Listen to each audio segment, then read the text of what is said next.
Honourable Kate Wilkinson. Mr Chair, I move that the motion be now put. Honourable Phil Goff.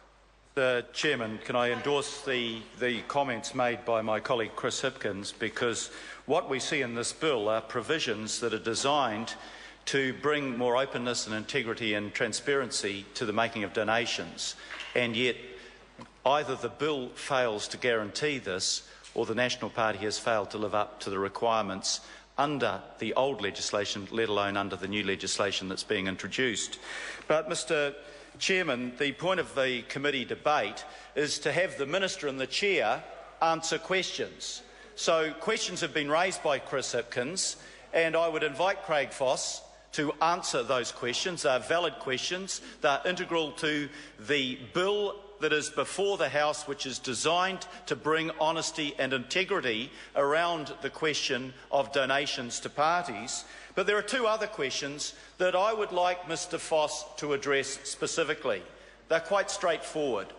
The first question, Mr Foss, is why does this bill that came into the House with specific provisions that would provide statutory underpinning for the Easy Vote card, that were endorsed by the Select Committee that did the inquiry into the 2000 elections, that were endorsed by the Minister in her first reading debate, why are those provisions relating to the Easy Vote card removed from this committee on the instructions of the Minister or of the Cabinet to the national members of the Select Committee? We have had no answers to that question, Mr Chairman. The Easy Vote card, according to the inquiry done by the Justice and Electoral Committee, said that the Easy Vote card had considerably improved the efficiency of election day processes. It said there was no risk that this would facilitate dual voting because there were safeguards against dual voting. So it can't possibly be an argument that the Easy Vote provisions have been removed because they would facilitate electoral fraud. The committee made it clear that we should make the changes in this electoral bill that were recommended in the bill as introduced to this House. And then the Minister endorsed it herself. She said another important change. That's what she called it in the first reading debate. She said it was an important change enabled by this bill is the greater use of Easy Vote cards during the voting process. And then the Minister, Judith Collins, set about explaining why the Easy Vote card was so important. It was a record that the ordinary vote had been cast. It allowed the cards to be used as a declaration for special votes. The new use of Easy Vote cards, she said, will simplify and speed up the issuing of ordinary and special votes. The Minister was quite straightforward when she came into the House. We needed these provisions. The provisions have gone, Minister. So I ask Minister Foss why those provisions have been taken out, because no clear explanation has been given. And in the absence of a clear explanation, we must assume that the Republican Tea Party faction has started to infiltrate the thinking of the National Party. The Easy Vote card, as the Minister said in the first reading debate, makes it easier for people to participate. It improves the efficiency of the system. Does the National Party not want more people to participate? Does the National Party realise that more people participating counts against the self-interest of that party? Is the National Party, Minister, putting the self-interest of its electoral benefit ahead of the right of people and the encouragement and promotion of people to perform their civil duty of casting a vote? If that's not the explanation, Minister Foss, what is the explanation? Because throughout the committee stages of this House, the Minister has not risen to give an explanation on that point. What is the point, Mr Chairman, of having a committee stage like this if valid questions are raised that the Minister refuses to answer? There's another question that I'd like the Minister to address when he takes the call, and that is the question of why this bill omits any provisions relating to coattailing of MPs into this House by a party that fails to reach the 5% threshold, but does get one member, Mr. Chairman, Honourable Phil Goff. but does get one member elected from a seat. When we introduced the MMP system in this House, we set a threshold of 5% for a reason, that you needed to achieve that level of support to be represented in the House. But included in that was that if you got one Member of Parliament elected from a seat, an electorate, then they could get the proportion of votes that their party overall achieved translated into further MPs. Now, that might have been well intended, but what the initiators of the MMP system in New Zealand never imagined was that one party would rort that system to get people into this House with greater numbers than can be justified. And I asked Nick Smith why it's so right that the ACT Party in 2008 got 5 members of Parliament elected on 3.65% of the vote, and the New Zealand First Party that got more than that, 4.05% of the vote, got no members. That destroys the principle of proportionality. That undermines the electoral system. 58% of New Zealanders in the referendum at the last election, Mr. Chair, voted for a continuation of MMP. But they voted for a continuation of MMP on the assumption that the Prime Minister would keep his word, have a review of the electoral system and act on the recommendations of that review. So I asked the Minister, when the Independent Electoral Commission recommended that the coattailing provision be removed because it was rorting the system, why the National Party has ignored that advice from the Independent Electoral Commission. Why has it ignored constant public opinion that has consistently said this ought to be removed? When they've polled people time and again, people said the one thing that they thought was wrong about MMP was the coattailing provision. Why is the Electoral Commission's recommendation to remove coattailing not included in this bill? It's a fair question, Mr. Chairman. It deserves an answer, and I challenge the Minister not to sit there silent with his head bowed, but to get up and answer the questions that are validly answered. Because it also rorts this parliamentary system when we have a committee of the whole House where the point is to go through clause by clause, to have the Minister answer questions validly raised when that Minister stays stuck in his seat. My challenge to the Minister is to answer those questions. How does he prevent the rort that has been going on with electoral donations? Because these provisions in the bill don't seem enough to stop what the Wider Matter Trust has been doing, for example, giving $1.25 million each election to the National Party with no identification of the people who benefit from National Party policies being direct recipients of what is effectively a bribe by way of an election donation. It should be transparent, it should be clean. Why is the easy vote card, why have the easy vote card provisions been removed from this bill when the Minister herself said it would strengthen the democratic process? Why has the government refused to act on public opinion and the Independent Electoral Commission's advice that coattailing should be removed, and with it the likes of Rodney Hyde and John Banks that take their place in this House only because they were gifted their seats by the National Party that has rorted the system in order to maintain itself in power? It's that straightforward, it's that dirty. Those coattailing provisions should have been removed, and Nick Smith should take the call if the Minister and the Chair remain silent and explain why those provisions have not been included in this bill. Why does the National Party want to rort the system? Why does the National Party want to stop the easy vote provisions designed to encourage New Zealanders to get out and do what they ought to do, which is to cast a vote, to participate in the democracy, to have a stake in the democracy? Easy vote card provisions were included in this bill as introduced. the National Party overrode the Select Committee system and instructed the National Party members on the Select Committee to take those provisions out, and not a word of explanation or justification to this House about why they did that.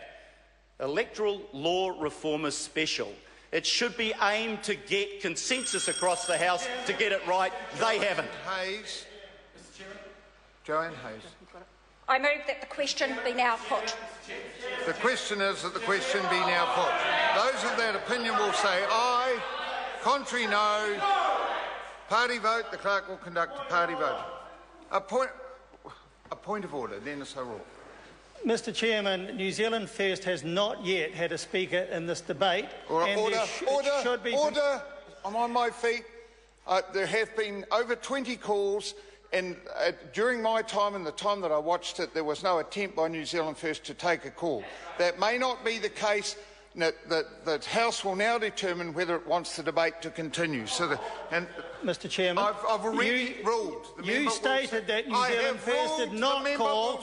New Zealand First did try to make a call. That's not correct. This is not a just system. The member did not listen, and I have ruled. No, I don't need any assistance. The clerk will now conduct a party vote. A point of order. Honourable Trevor Miller. Mr Speaker, because this is a matter, an electoral matter, something which is constitutional, I move that the Speaker be recalled to review your decision to take a closure. The question is that the motion be agreed to. Those of that opinion will say aye. Contrary, no. The ayes have it. The Speaker will be recalled.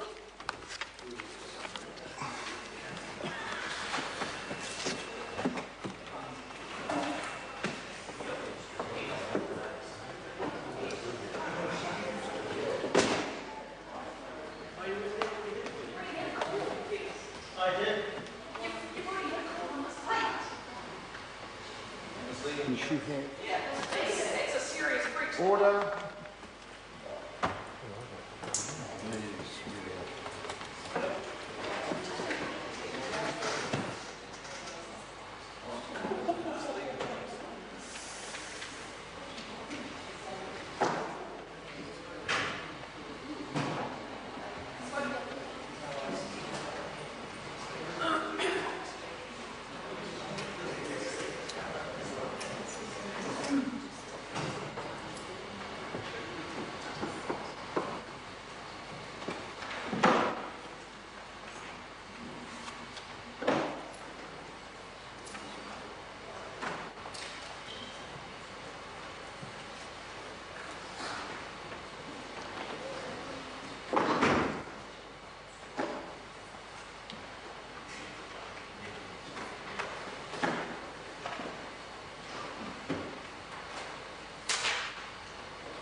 Mr Chairman.